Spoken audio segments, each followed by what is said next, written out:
As an AD, what does this feel like? I know the players have their own emotions, but as an AD who constructs this stuff and puts it all together and goes through a lot of meetings and stuff that no one else knows about, what does this mean for you? From the very first day I started at Howard, I said it was incredibly important for Howard to win in basketball. We've been fortunate. We've won a number of championships over the course of the last 18 months.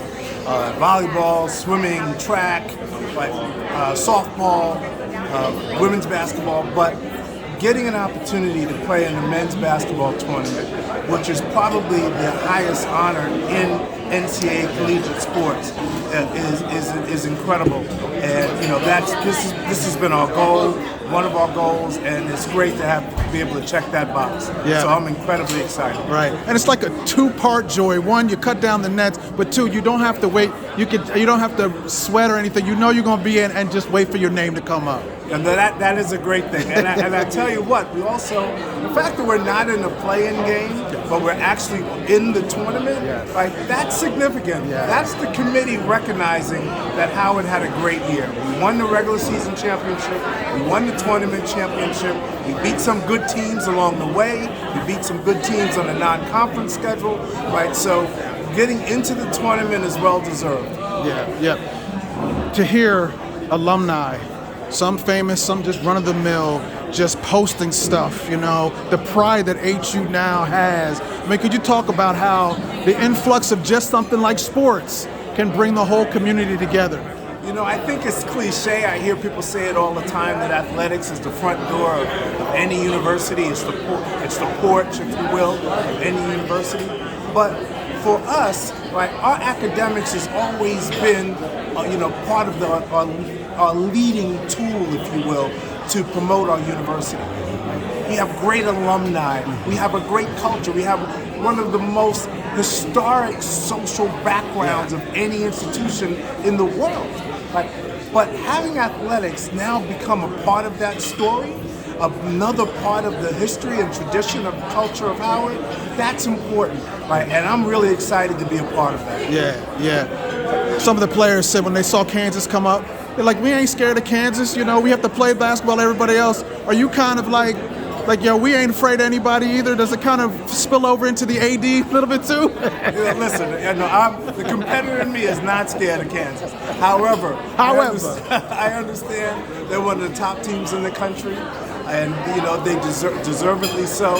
We're going to be playing them in the Midwest, so they're going to probably have a lot of fans there. I'm hoping the Bison Nation can figure out a way to get to Iowa. Mm-hmm. But getting the opportunity in and of itself, but I will say one other thing. This game will probably be on national television because of the fact that it's Kansas. So it probably won't be on True TV, or not saying anything wrong with that, but it might be on CBS, right? Which would be a great opportunity for our university to tell its story to such a wide audience. Talk about telling the story. Last question for you.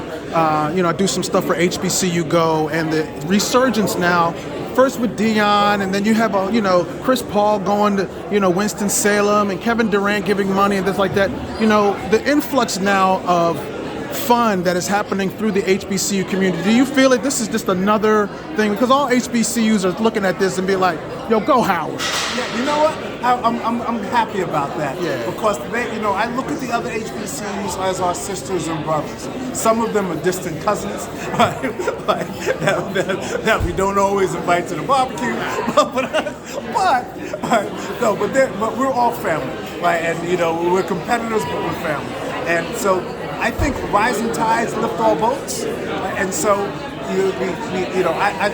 one of the things that's been left out of the conversation, yes, Chris Paul, yes, Dion, but I will tell you, Steph Curry contributing to our golf program and basically giving us the funds to start it, that was a significant moment for HBCUs. Steph Curry has no relationship to HBCUs, but, right, he understood, like all of us, like every black person should, right, that we all stand on the shoulders of people who went to these institutions, right? So, I applaud Steph, I applaud Dion, I applaud, Chris Paul, and all of the other, LeBron James and FAMU, right? So this is a great time for HBCUs. We're proud to be part of the HBCU family, right? But at the end of the day, right, I'm always bleeding Bison blue. Absolutely, absolutely. Thanks so much.